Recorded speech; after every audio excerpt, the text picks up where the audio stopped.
Are you ready for the weekend yet? We have events, news, and a guest for you to enjoy this Lake Life weekend.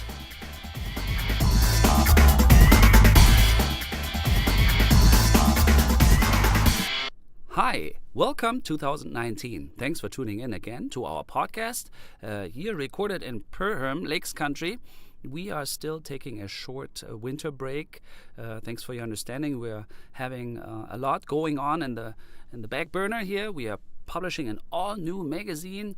We are working on a new release for our website for easier navigation and more content for you. And we are also preparing for our event, the Lake Life Weekend Expo, coming to downtown Fargo, March 22nd, 23rd. So we are pretty busy here, and I appreciate your understanding. We will have a little rerun here for you from Greg Stumbo, coffee roaster from Fergus Falls, with a nice, warm and cozy story. I thought January is calling for such warm thoughts, and it is brutal out. But we all know that. Good luck for the ice fishers. I know with those luxury fishing houses, you have heat and everything. So enjoy that. If you do have some ideas for content, please feel free to email us to hello@lakelifeweekend.com. And we are glad to connect with anybody in the area. We already have recorded some news stories. They are going to come up. But we always appreciate you telling us what you would like to hear or what you would like to share. So I also want to shout out a thank you for our sponsor, Choice Being from Fargo. They have partnered with us to help grow our platform with our magazine, and also they became title sponsor to our expo. So Choice Being from Fargo will help us grow and communicate more lake life to you. I don't want to keep this much longer, so lean back, enjoy a cup of coffee with this interview with Greg Stumbo from Stumbeano Coffee. Have a wonderful weekend ahead.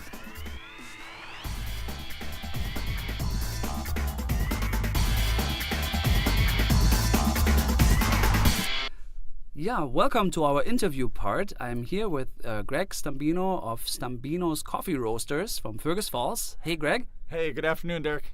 Thank you for coming. And before we talk coffee, before we speak roasting beans and how you arrived to start a business in Fergus Falls, Lakes Country, doing that, tell us a little bit more about yourself.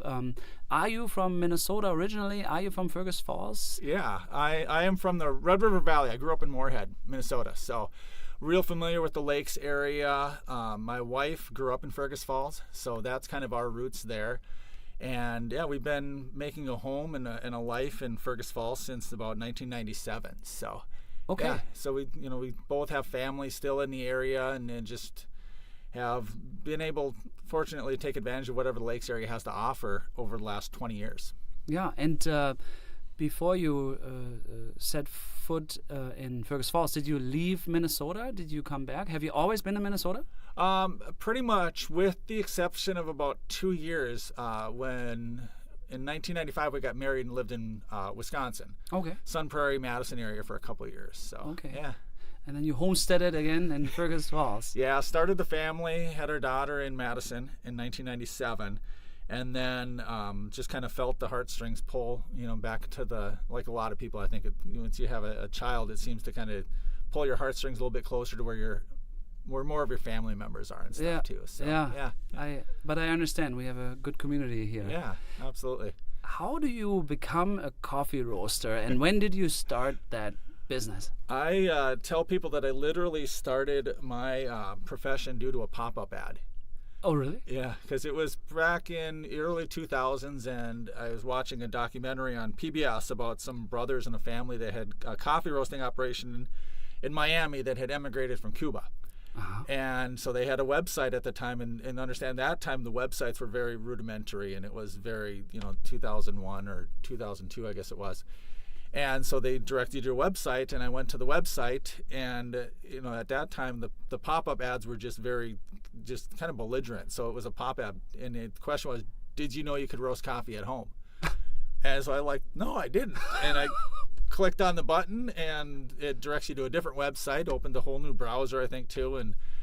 And it offered this for sale, this home coffee roaster that was probably about the size of a popcorn popper. And actually, I was digging through some old materials and found the original manual the other day of the Cafe Roasto. Was the home roaster that started me on this adventure, I guess. So, yeah. And that was 2001. So 2001, 2002, yeah. So over 15 years ago, when you got kind of like a home brewing story, yeah? You started? Oh, very much so, yeah. And that's kind of how I equate it to people when I talk to. Is like, you look back, and historically, roasting coffee in the home was as common as baking bread. You know, you'd go to the store and you'd buy green unroasted coffee and you'd roast it at home. And it really wasn't until mass production, commercialization of canned coffees, you think Folgers, M&J, and Hills Brothers and all those, where they took that roasting out of the homeowner's hands and said, we can do the roasting for you. So then that's, mass production and mass commercialization of canned coffees and stuff to make it easy for people to serve coffee at home so they wouldn't have to roast their own. And so, but over the last 20 years, it's kind of been romanticized again too, where just like home brewing or, artisan bakeries and different things like that. There's a real drive towards home coffee roasting and home brewing and stuff like that too. So it's right in that niche that we have. And so that's where I started roasting coffee at home. And it was literally 2 or 3 tablespoons of coffee beans at one time that I was roasting when we started. And from there, I just kind of would put it in little Gladlock bags and maybe give it to a couple friends here and there or whatever.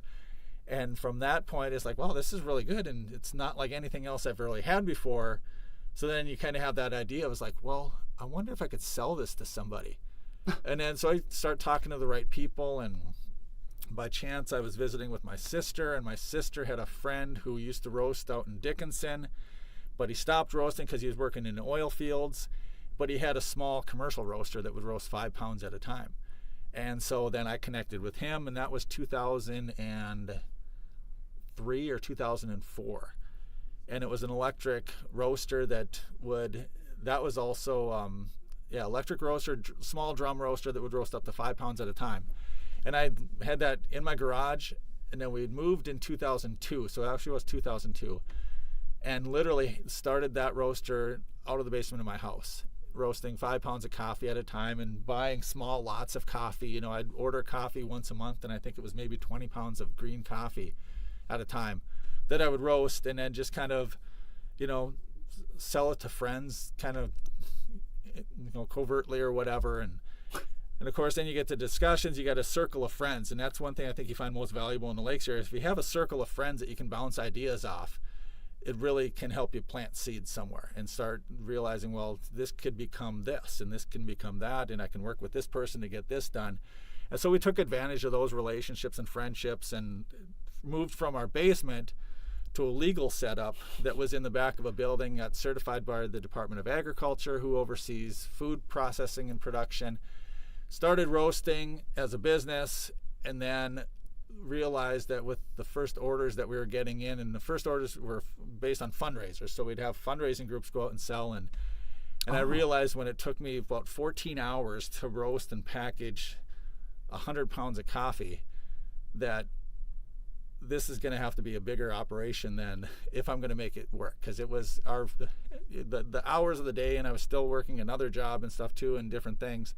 So I was roasting literally in the middle of the night. And on our initial bags, one of our slogans was Stumbeano's coffee roasted while you sleep, because we're, just the hours of operation. So then through friend and a friend, and got in somebody's hands, and I went and visited with somebody about it, and they said, well, you should talk to our banker about it. And then I went and talked to the commercial lender banker, and also worked with a small business development person out of Fergus Falls area. That was really helpful, because then you start to conceptualize and you're putting numbers on a spreadsheet, and then all of a sudden that hobby that you've been doing and roasting coffee, and even though you really enjoy it, all of a sudden when you put numbers on a spreadsheet together, you can start to conceptualize whether it's going to actually make sense to be worthwhile to do it. So then we put the numbers down, and Chip helped me through the numbers, and I said, oh yeah, maybe this would work. And then we put like projections, 1 year, 3 years, 5 years, 10 years, and it was valuable to have that information to basically be able to deal with the risk of starting a business, because you can take that information to your bank, and then your bank can say, yeah, we can give you or loan you the money to do this. So then in 2005 is really when we went full bore and bought the roaster that we have now. It's a coffee roaster that took us from 5 pounds per batch production to about 30. But we could roast the middle batches too. So, and right now we have that roaster, and that roaster was built in Oklahoma City, and we've been using it since March of 2005. So, and it's still meeting our production needs too, and I don't have to roast in the middle of the night. I can get a beautiful afternoon off like today and go watch my son play baseball or watch our girls dance or do some different activities. So it's really, the investments we made over the last 5 years have really helped us with our quality of life, but still allowed us to engage with, different people and relationships and meet new friends, and still kind of build that business very organically, where it's, it's still, day by day, but at least there's a security in, the way we've done it so far. You're a good storyteller, and I'm just listening here, and it's really fascinating because let me recap and ask some questions. So you used a pop-up. We were still using pop-ups, and you had a hobby, and then you grew your little production due to a coincidence that you got a bigger machinery, and then you converted the passion hobby, the night shift thing, with the help of some friends into like you had a business plan all of a sudden. And if I was listening correctly, it's already past the 10-year plan. So you succeeded the 10-year plan. You're still using the machine that you bought initially, that bigger one. And you have a business now. You're feeding a family with it, so you make it sound so easy, and it's like, yeah, I'm roasting some coffee here, guys, and if you have tried it, it's really supposed to taste really good. Yeah. So you make it sound really easy, and it was probably not that easy, but how does that work? I mean, you have 30 pounds per batch. Explain a little bit more. How big? How many pounds a year do you roast, and all those things? Yeah, well, you really seem to pick up on the Midwesterner in me with that, because it isn't that simple, and I get that. It's like you think of, but also I'm not one that's willing to be daunted by the success rate of businesses is X percentage, and so many business out of this many business fail within 5 years and stuff too, and it's like, you try to raise a family and tell your kids you get out of it what you put into it, and I realize that too, and a lot of it's luck and stuff too. So, but with the roaster, what we wanted to do when we invested in it in 2005 is have something that we could grow into. And so we were knowing that we were going from that initial, in the storefront, we were probably roasting 100 pounds a week, so you figure, and 5,000 a year. Yeah, 5,000 a year at the most and stuff too. It's tough to even look at those numbers, and we still have bank statements from those days, and it's just like, you look at that and you can't believe that. It's like, you think of it as like, how did we make it on that? And my wife will look at me and say, well, we didn't, just like, so it's like, there's some hindsight and stuff too that you realize what you're getting into and stuff too. But once you start paying off your loans and realizing that you still have money after the loans are paid off, and then you grow it incrementally. So, I mean, we're still working to maximize our roaster. You look at the capacity of that, where if we could roast, it'll roast 30 pounds per batch. We figure we could roast on the high side 100 pounds an hour if we needed to. And we could go 10 hours a day if we needed to. So we could roast realistically 1,000 pounds a day. But also, that's the other thing when you talk about quality of life and business structure too.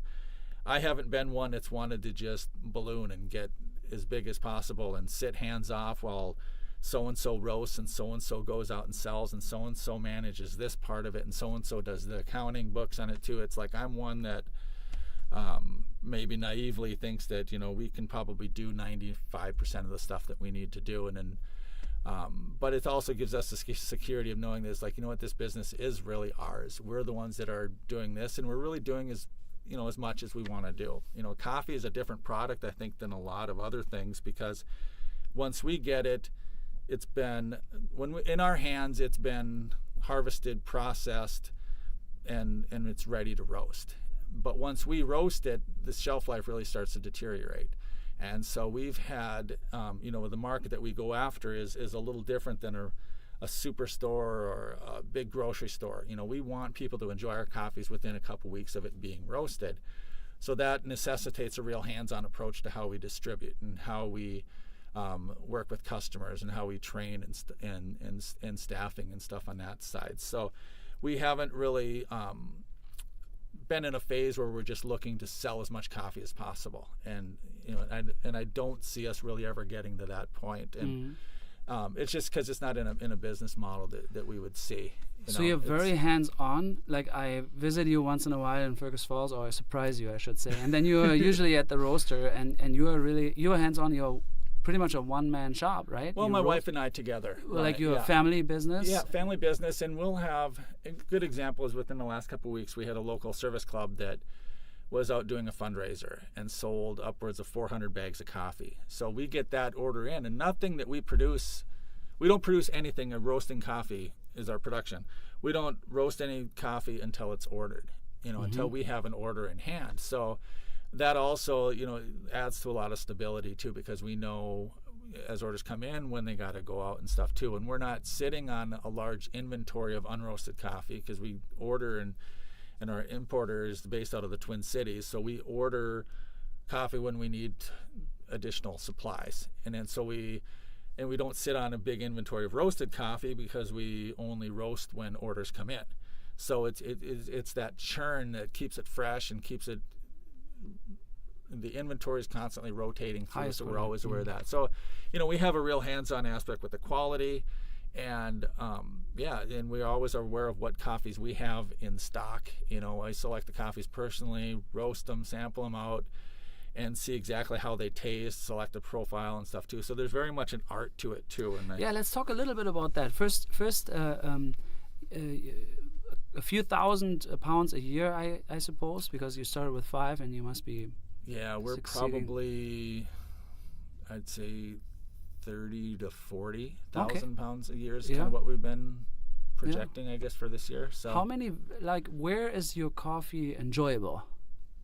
Who consume, how many distribution points? And is it more coffee shops, or is it also like consumer? Can people buy the bean, grind it, and enjoy at home? Yeah, absolutely. When we first started, that was the primary market, was the home consumer.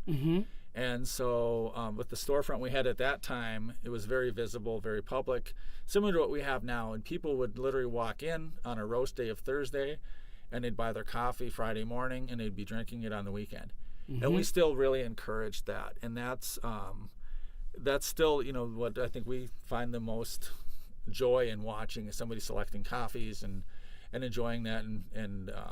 But now, our target market has typically been that cafe consumer, where people are serving coffee on site. I was also a business partner at a startup in Fergus called Cafe 116 that opened in 2009, and I was a partner there for 5 years.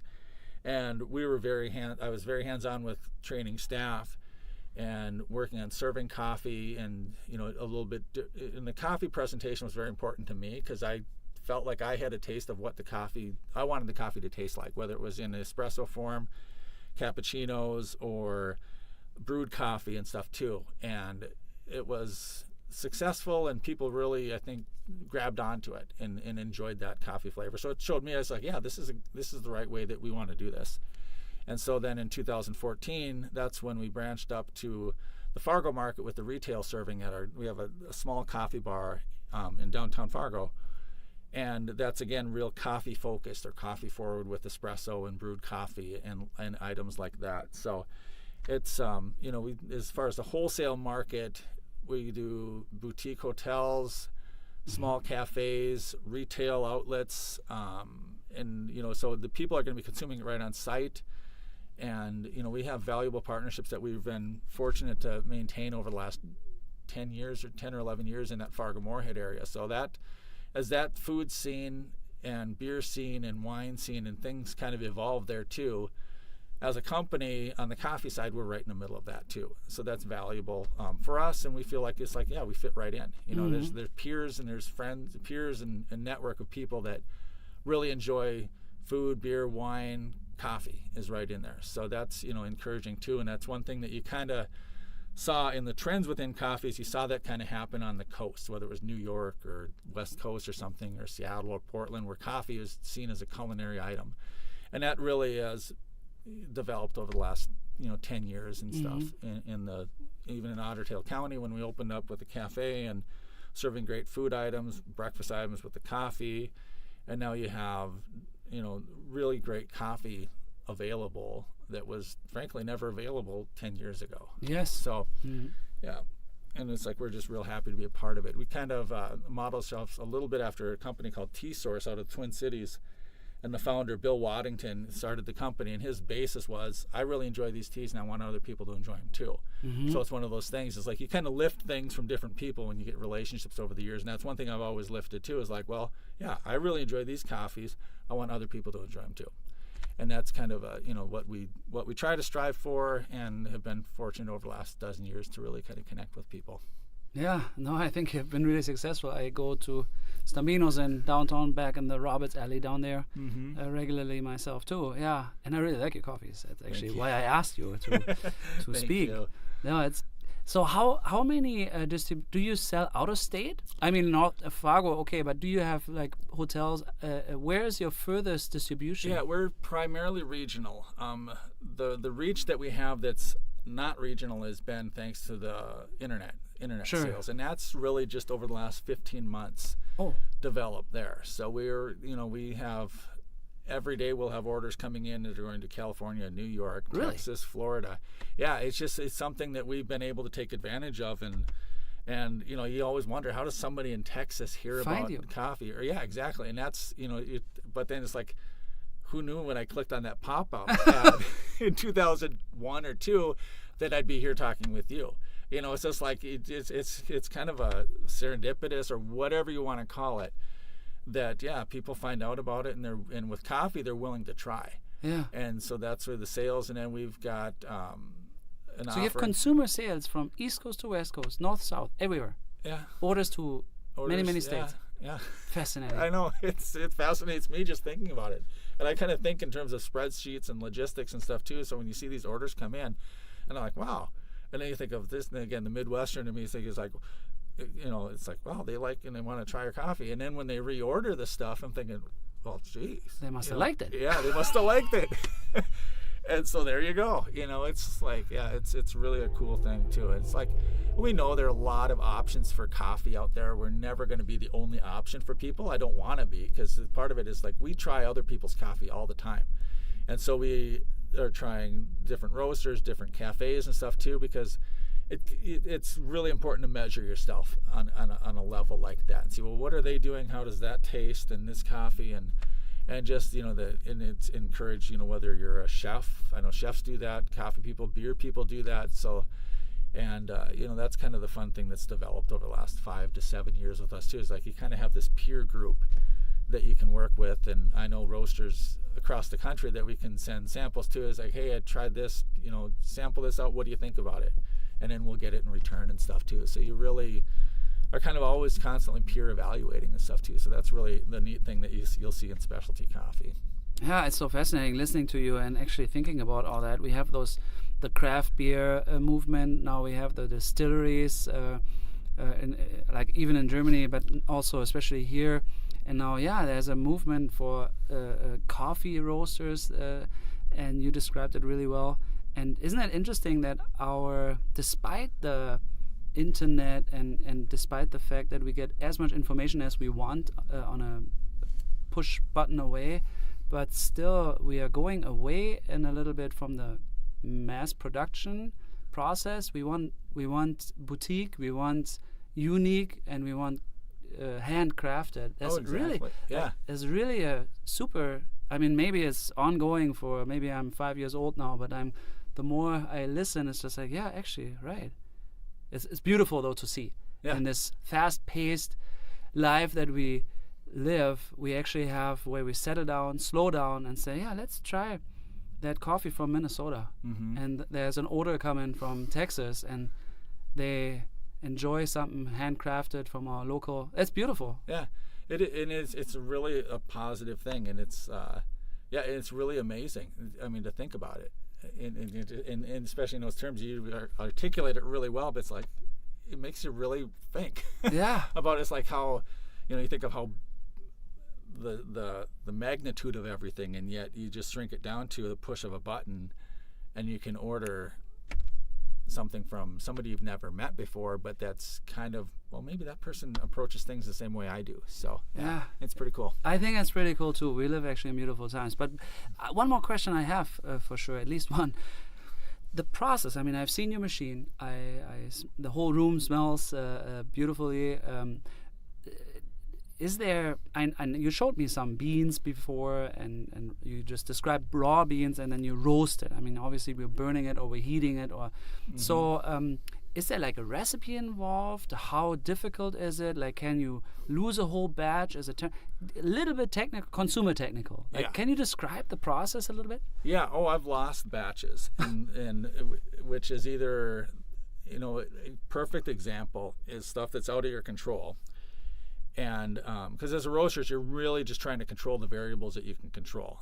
And middle of roasting a batch, and a normal batch would take 12 to 15 minutes to roast. And I got 20 pounds of coffee in the roaster. And the roaster runs on natural gas with a burner and electric to turn the drum. So I'm in the middle of roasting a batch, power goes off. Roaster's at capacity, it's halfway through, and no power, the drum's not turning, the burner's turned off, and it was really the first time in like 9 years that's ever happened, that the power completely went off, and the power was off for 45 minutes. And so it was like, yeah, kind of one of those things where you realize it's just, well, that's something I can't control. And you cannot reinitiate and the there's process. no way you when could it's reinitiate cold, it. it's Yeah. done. Because with the roasting process, it's similar to, it'd be like if you had a cake in the oven, and 20 minutes in, you're baking your cake, and your child comes up and says, "Can you take me to soccer practice now?" And then you take the cake out of the oven. And then you cannot. You can't put it back in, No. or the power goes out. I don't mean to say that kids yeah. are a distraction or anything like Yeah. that. But if your oven goes off at home in the middle of cooking, Sure. you don't end up eating what's in the oven. And the same thing with the coffee roasting is there's the parameters that we can control are temperature, how much coffee goes into the roaster, and then we can control the energy that the roaster produces to do the work. So heat. This heat supply, which is coming from natural gas and a burner.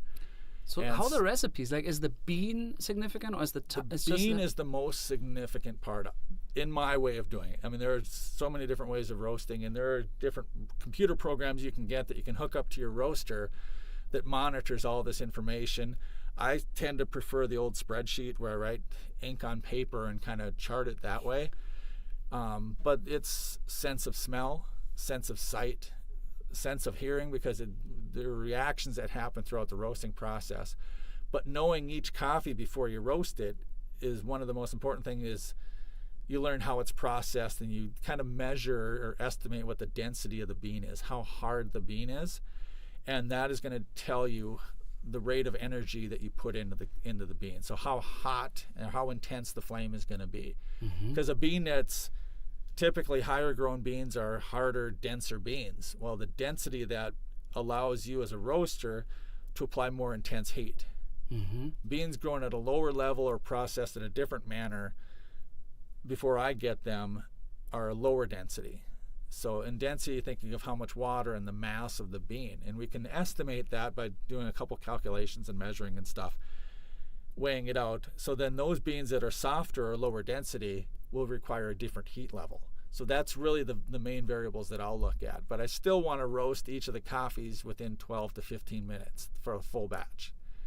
And then you can look at, there's French roast and Italian roast and medium light roast and full city roast. So there's different ones, but what I look to do with each coffee is, well, before I put it in the roaster, how is this coffee going to be consumed? Who's going to be drinking it, and how is it going to be prepared? And so if I look at a filter drip or a drip coffee or a batch pour or a pour over, I'm going to roast that coffee with the heat and time parameters a little bit different than a coffee that would go in to be brewed as espresso. And espresso isn't necessarily a type of coffee, but it's a brewing method. And because of the brewing method and the nature of it, the pressurized water and the temperature and the amount of contact time it has with the water, the coffee, you want different flavor characteristics to come out. Because just as every coffee is different based on where it's grown, like a Brazilian coffee is going to taste different than a coffee from Guatemala, that each coffee will taste different depending on how it's brewed. So there's always like three pieces of the three legs to a chair or whatever, different pieces in a puzzle, whatever you want to say it, the synergy that has to happen. There's a corporate term you haven't heard in years, but synergy that has to happen with the roasting process, knowing what the end result should be based on how it's brewed. Yeah. So what do you think, or do you know what most of the consumer clients, do they have like a French press or do they put a filter? Because I think the filter actually invented by Melita, a lady from Berlin, Germany. She invented the coffee filter, but that takes out the oils, I learned, right? So the French press is actually preserving the oils into the coffee, which are transmitter of taste. Yeah, the filter that's in there, and exactly right. If I'm going to brew a cup of coffee, I like to have the Melita filter, cone filter, a little finer ground coffee, and then water at a 200-degree temperature and do that. But I like the filters that will capture some of that sediment and some of that oils, because I like a cleaner tasting coffee. I like coffees, and when I say cleaner, it means that when you drink it and you kind of pause afterwards, you don't feel like grit on your tongue. You don't feel like a kind of a lingering, like almost like a coating. I like it to be just crisp and clean and then gone. I mean, and similar with beers, it's going to be like a Pilsner or a lager versus a heavy IPA or something too. I mean, it's like you try to think of different things, or if you're looking at foods and stuff too, it's like I'd rather have it be like white rice than brown rice, because of the different flavors that it imparts and stuff too. So, but with espresso and French press coffee, neither one of them will have a paper filter, and that paper acts to capture the sediment, the oils and stuff too, that necessarily will make the cup murky or whatever. So, but the espresso is just a small basket with fine holes in it that's going to prevent all the grounds from coming out when you pressurize the coffee, but you end up with a real concentrated beverage, essentially what espresso as brewed is. So if I put an order in for your beans, can I can I tell you what, because you said it's so relevant how I brew it, so is there, or like do you say, hey, these kinds of coffees are more for this kind of brew? Like, do you determine it? I do, yep. And we work with our restaurants that we work with on that, depending on how they're brewing. And we have a couple customers that serve French press is their coffee. So we work with a coffee that's a little heavier bodied, that has that kind of robustness to it that you like with French press, because you want those oils, you want the sediments, you want that stuff in there because it's going to be on the palate later. And even on our website, we try to get the different origins of coffee with flavor descriptors, how they taste, and then knowing that, if you're going to brew it for espresso, we offer usually one coffee as espresso blend online, but also have tag it with that this particular coffee tastes really good as espresso. So I mean, if people want to explore a little bit that, because you can brew any coffee any way, but it's really ultimately it ends up in the consumer's hand. Is like, you know what, I didn't like the way that coffee tastes. And then they try it as a different method, and they say, well, wow, that coffee sure is different. And I've had that even at our shop too, where I'll brew one coffee as espresso, and the person, I don't really like that, and then we'll brew it as a different brew method, and they enjoy it much more. So it's so much of it is I guess subjective.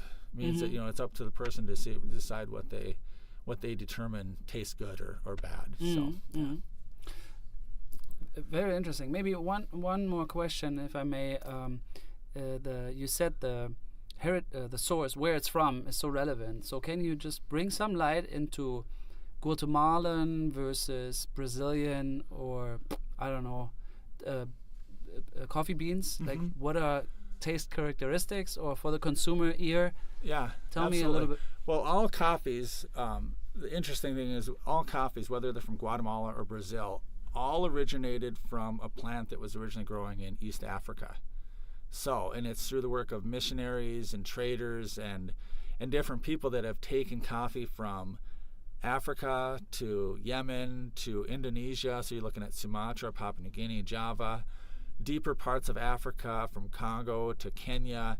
And then you look at the Danes and different ones that have worked with the seedlings and planted them in Puerto Rico, Dominican Republic, Mexico, throughout Central America, Colombia, South America, Brazil, Peru, Ecuador. So it all is derivative of plants that have grown out of Africa. but there are literally thousands of different varieties of coffee. And each coffee is, because you've heard the word Robusta or Arabica, or there's another kind of that too. And most of the specialty grade coffees come from Arabica, that they're usually higher grown coffees, better quality, smoother, nicer tasting. But within that Cafe Arabica, there are thousands of different varieties. So you're looking at, and that's when the words like Bourbon, Typica, Caturra, Catai, SL28. So there are so many varieties of that, and that are growing. So you look at that, but then you look at historically Juan Valdez. If you mention that name, people think of a guy and his donkey climbing the mountains in Colombia. So it's Colombia, Brazil have been historically the top coffee, some of the top coffee volume producing countries in the world. And so when you look at Colombia, Brazil, I always tell people they're kind of coffee tasting coffees. Most of the canned coffees over years, church coffees, are coffees from Colombia, Brazil, some Central America, and then over the last generation, Vietnam. So now you look at Vietnam and Brazil are the top two coffee producing countries in the world. Really? Yep. And so you look at like Nescafe and Nestle and stuff own plantations kind of all over those countries. And so, as coffee roasters, we're a very small sliver of a market, a massive market. And, specialty coffee is maybe 15 to 20% of total consumption. But when you look at your grocery store shelves, and you go grab a cup of coffee at a convenience store, we will never as a company, I think, sell as much coffee probably as couple holiday stations will do in a year.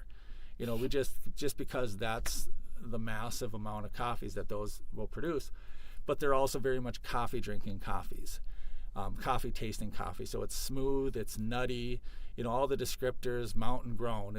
I kind of laugh when a company presents it, their coffee as mountain grown, because it's like, well, show me a coffee that's not mountain grown. It's like the simple terms that you can use, it's Supreme Coffee or whatever. And so Colombia, Brazil, nutty, butternut, smooth, mild, I guess is usually what it is. So, but then when you go in higher elevations, typically you get denser beans, and you also get better quality coffees because the temperatures are stable up there, weathered patterns aren't changed quite as much.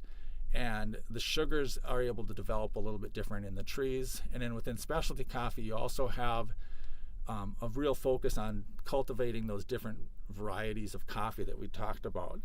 And that you have coffees from Guatemala will have different flavors than in Brazil or Peru based on those cultivars and how they're processed. So then you're looking at flavors like raspberry or cherry, grape, and different things. Not that those flavors are put into there, but just because of the soil that they draw from, similar to wines, they're going to have flavors based on what the soil produces. So, and then Central and South America are most common flavors, and then you get over to Indonesia, so heavier bodied coffees, meaning when you drink it, it feels on your palate. So the Sumatra, Papua New Guinea, Java, Sulawesi, Celebes, those coffees tend to be real heavy bodied and earthy. So I've had cups of coffee from Sumatra that taste almost like green peppers, or rhubarb, or brown sugar. So and you change that, you kind of compare that with the nuttiness that you get with South Americans. And then you get up to African coffees usually, and those are described as lighter bodied coffees. There's more acidity with them a lot of times. There's a brightness to it.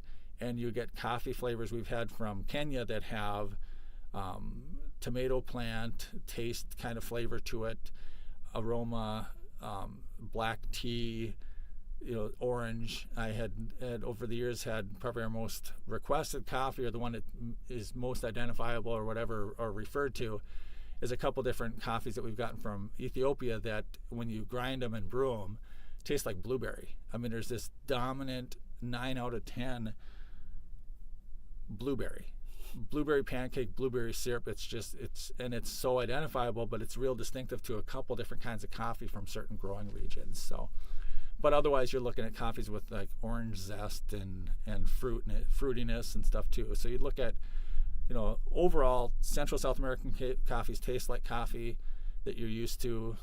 It's social gatherings, nuttiness, smooth, buttery. And then you go Indonesian coffees, real heavy bodied, earthy, kind of palate cleansing type coffees.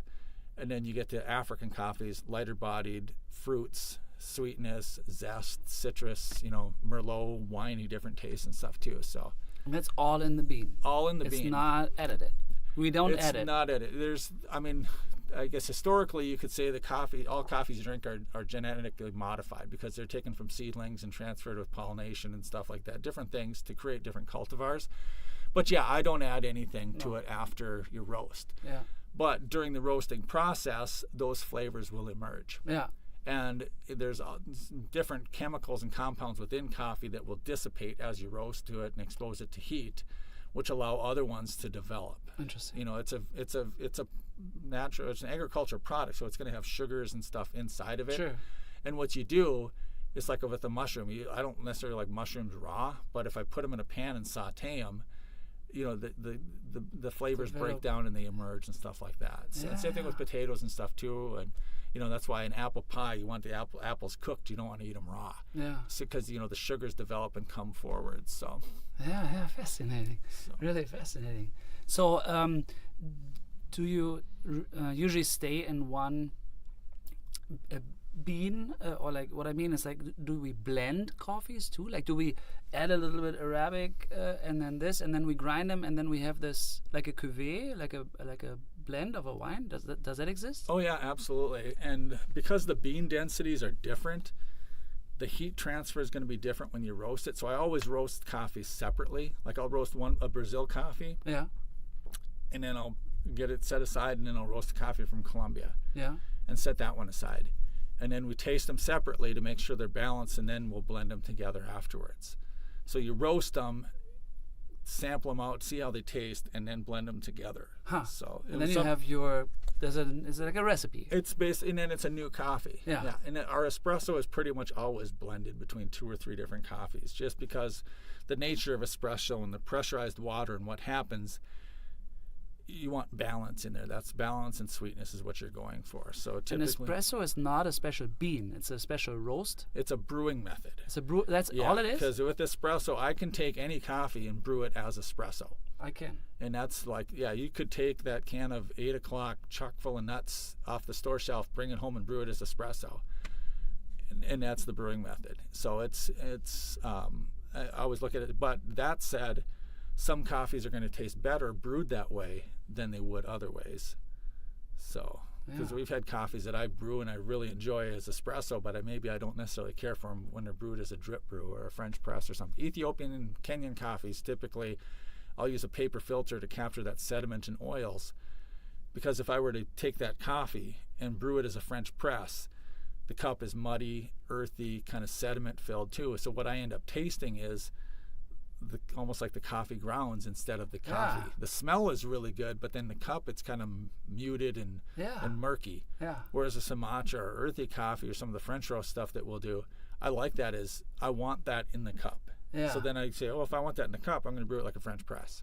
Yeah. So, but if you take a real dark roast coffee and run it through a paper filter, and you capture the sediment and oils and stuff like that, and then you end up with a real thin cup of coffee that tastes like, carbon or whatever, tastes like the roast rather than the coffee.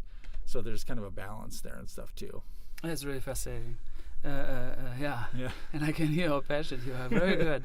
And that all coming from Lakes Country in Fergus Falls. Very cool. Yeah. So closing, I usually ask about your lake life, or what do you like about lake life, living in Lakes Country? What is your lake life like?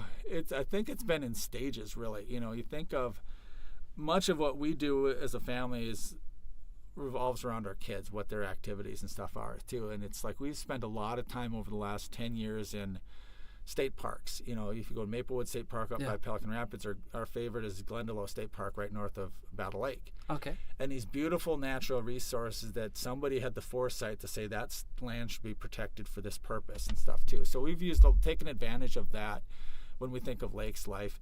And then we also will take advantage of the food scene. I talk about the food scene in Fargo a little bit too, but it's just fascinating driving through Lakes Country and going through Battle Lake and hitting a couple of restaurants there.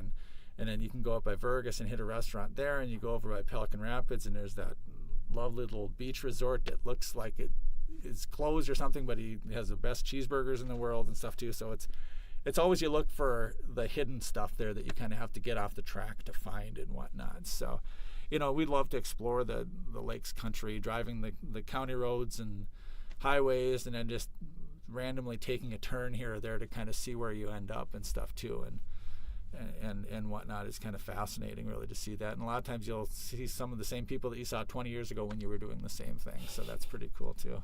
Yeah. Oh, cool. I love road trips myself, and you have to tell me about the cheeseburger place. Thank you very much. That was really interesting. Gosh, Dirk, it's my pleasure. Thank you for having me. Yeah, have a wonderful weekend. Yes, you also. Thank you. Yeah, this was already our newest episode of the Lake Life Weekend podcast. We sure hope you enjoyed it.